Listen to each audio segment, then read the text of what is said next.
शंकर वो डायरेक्टर है जिसने हमें अपरिचित, रोबोट एंड आई जैसी technically brilliant and box office पे कमर्शियली हिट मूवीज दी है, लेकिन आज उसी डायरेक्टर की लास्ट दो movies Indian 2 end game changer box office पे स्ट्रगल कर रही हैं एंड फैंस को भी वो क्रिंज फेस्ट मूवीज लग रही हैं। तो इंडिया का one of the best director कहलाए जाने वाला डायरेक्टर शंकर आज आउटडेटेड कैसे हो गया, तो इसी वीडियो के लास्ट तक आपको सब कुछ पता लगेगा। How Shankar rise, how Shankar conquered the box office and the technical brilliance, and at last why Shankar failed.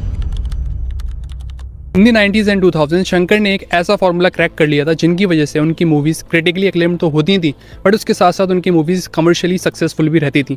वो फार्मूला था social messages, ground breaking visuals, mass heroism और काफ़ी ज़्यादा हैवी इमोशंस।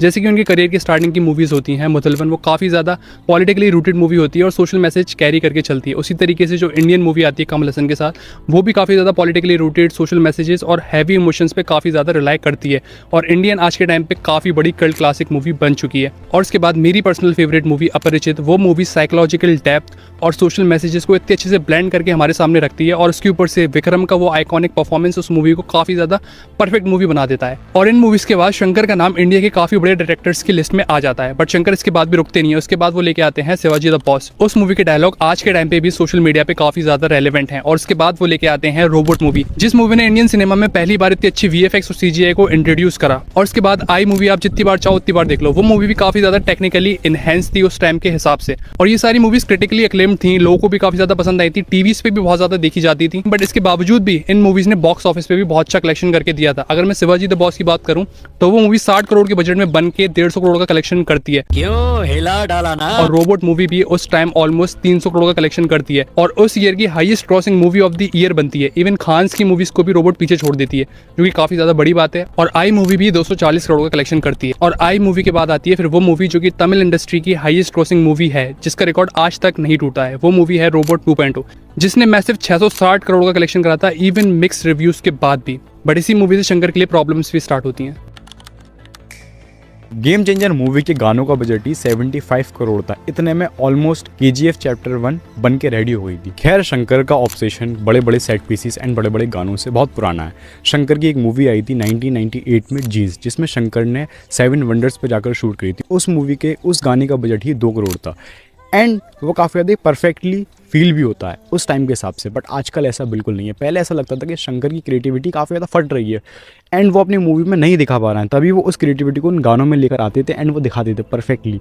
एंड वो गाने विजुअली इतने ज़्यादा अपीलिंग लगते थे कि आप उन गानों को बार बार फील करो। उन गानों की क्रिएटिविटी फटती थी। बट आजकल ऐसा बिल्कुल नहीं है। गेम चेंजर के गाने बिल्कुल ऐसा फील नहीं होते हैं। वो काफ़ी ज़्यादा शैलो एंड फ्लैट फील होते हैं, जो आजकल शंकर की फिल्मोग्राफी से भी लैग करते हैं। मैं आपको एग्जांपल देखिए बताता हूँ। आपने रोबोट एंड आई के गाने देखे होंगे, कितने ज़्यादा क्रिएटिव एंड कितने ज़्यादा अच्छे फील होते हैं। आपने बचपन में मूवीज़ देखी होंगी, बट बचपन में ही वो गाने अच्छे लगते थे एंड अब भी अच्छे लगते हैं। बट आपने गेम चेंजर मूवी देखी होगी, उसके गाने बस आपको देखने पड़े क्योंकि आप मूवी देख रहे थे, वो गाना आ गया, बस आपने देख लिया उस गाने को, आपको कुछ भी आपके ऊपर इम्पैक्ट नहीं है, आपको बिल्कुल ही उस मूवी में अच्छा नहीं लगा वो गाना। बट पहले ऐसा नहीं हुआ करता था। आज के टाइम पे शंकर का ऑब्सेशन ही है बस स्टोरी में, और क्रिएटिवली शंकर का इनपुट काफ़ी ज़्यादा कम हो गया है गानों में। शंकर ने रोबोट 2.0 में भी काफ़ी बड़ा बजट लिया था, 400-500 करोड़ लोग कहते हैं। उस मूवी का 400-500 करोड़ का बजट जस्टिफाइबल भी, क्योंकि वो एक काफ़ी बड़ी मूवी का सीक्वल था एंड सीक्वल के साथ साथ उस मूवी में काफ़ी ज़्यादा डिमांड थी। हाई साईफाई था उस मूवी में, टेक्निकल साइड उस मूवी की काफ़ी ज़्यादा स्ट्रॉन्ग थी एंड उस मूवी की कास्ट भी काफ़ी ज़्यादा स्ट्रॉन्ग थी एंड पूरी दुनिया को उस मूवी से बहुत ज़्यादा खूब थी। तो उस मूवी का बजट बिल्कुल ही जस्टिफाई कर देता है उस वक्त के हिसाब से। एंड वो मूवी विजुअली भी अच्छी फील होती है एंड VFX वाइज भी वो मूवी अच्छी है, जो मैं आपसे बार बार बोल रहा हूँ। बट आजकल ऐसा बिल्कुल नहीं है। गेम चेंजर का बजट 450 करोड़ है एंड उस मूवी को 450 करोड़ की कोई भी ज़रूरत नहीं थी, बट फिर भी शंकर ने 450 करोड़ का बजट लिया। अब लोग बोलेंगे कि एक्टर बहुत ज़्यादा फीस लेता है। गेम चेंजर में रामचरण ने सिर्फ और सिर्फ 65 करोड़ रुपीज़ फीस ली है, जो कि नॉर्मल साउथ एक्टर्स के मुकाबले में काफ़ी कम है। हाँ वैसे ज़्यादा है, बट फिर भी 450 करोड़ का बजट एक सोशल ड्रामा पॉलिटिकल मूवी में देना बहुत ज़्यादा है। एंड इसी से मैं आपको एक बात बताना चाहता हूँ, शंकर आजकल सिर्फ स्केल पे फोकस करते हैं, पहले भी करते थे, लेकिन पहले स्केल के साथ वो एक चीज़ पे फोकस करा करते जो उनकी मूवीज़ को काफ़ी ज़्यादा ही इमॉर्टल बना देते हैं। जो आजकल हम बात करते हैं, शिवाजी द बॉस हो, इंडियन हो, अपरिचित हो, आई हो, रोबोट हो, वो थी उन मूवीज़ की स्टोरी टेलिंग, उन मूवीज़ का कंसेप्ट, उन मूवीज़ का प्लॉट एंड उन मूवीज़ की एक्चुअल डिमांड थी हाई बजट मूवीज़ होना। बट आजकल की मूवीज़ में शंकर बस अपने नाम पे एंड बस बिग स्केल ऑब्सेशन की वजह से वो बजट इंक्रीज़ कर रहा है। उन मूवीज़ की बिल्कुल भी रिक्वायरमेंट नहीं है। पहले की मूवीज़ शंकर की बिल्कुल ही कोर इमोशनल वेट कैरी करती थी, जो कि विजुअल के साथ बिल्कुल ही परफेक्ट ब्लेंड करके एक रेवोल्यूशनरी सिनेमा देता था। तभी हम कह रहे हैं कि शंकर एक काफ़ी ज़्यादा टेक्निकली ब्रिलियंट फिल्म मेकर थे। वो इसी वजह से थे, वो सारी चीज़ों को परफेक्टली बैलेंस करके एग्जीक्यूट करते थे। बट आजकल ये बिल्कुल नहीं है। आजकल की सबसे बड़ी प्रॉब्लम शंकर की मूवीज़ में वही है, स्टोरी। तो जैसा कि अभी हमने बताया कि शंकर ने अपने उस कॉन्सेप्ट को लेके हमें कितनी अच्छी मूवीज़ डिलीवर करी उस टाइम पर। अपरिचित और रोबोट जैसी मूवीज़ उस टाइम पर किसी भी इंडियन फिल्म इंडस्ट्री में नहीं बना करती थी। लोग इस तरीके के जॉनरा एक्सप्लोर करते ही नहीं थे। और वहीं शंकर ने हमें अपरिचित, रोबोट और आई जैसे नए नए कॉन्सेप्ट से इंट्रोड्यूस करवाया उस टाइम पर, जो कि हमारे लिए, इंडियन ऑडियंस के लिए काफ़ी ज़्यादा न्यू थे उस टाइम पर थिएटर में फर्स्ट हैंड विटनेस करने के लिए।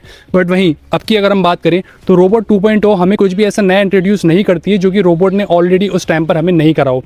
और वहीं उसके बाद इंडियन 2 तो इंडियन के पहले वाले पार्ट पे एक बहुत बड़ा धब्बा है। इंडियन 2 भी वही सोशल कमेंट्री और सोशल मैसेजेस डिलीवर करने की कोशिश करती है और बहुत बुरी तरीके से फेल भी हो जाती है। और वही पॉलिटिकल एंगल हमें गेम चेंजर में भी देखने को मिलता है, जो कि आज के टाइम पे काफी ज्यादा आउटडेटेड फील होता है। शंकर एक बात समझ ही नहीं पाए कि सिनेमा इवॉल्व करता है, सोसाइटी इवॉल्व करती है और लोग वक्त के साथ अलग अलग तरीके का सिनेमा एक्सप्लोर करते जाते हैं। और खासकर कोविड के बाद तो इंडियंस ने हर तरीके का सिनेमा एक्सप्लोर करा है उस फ्री टाइम में। तो शंकर ये बात समझ नहीं पाए और वो सिनेमा के साथ इवॉल्व नहीं कर पाए। वो अभी भी वही 2000s और 90s के लिए मूवीज बनाकर प्रेजेंट कर रहे हैं हमें आज के टाइम पे। बट उनको ये नहीं पता है कि आज के टाइम पे सिनेमा कितना ज़्यादा इवॉल्व कर चुका है और लोग कितने ज़्यादा नए नए तरीके के जॉनर से एक्सप्लोर हो चुके हैं।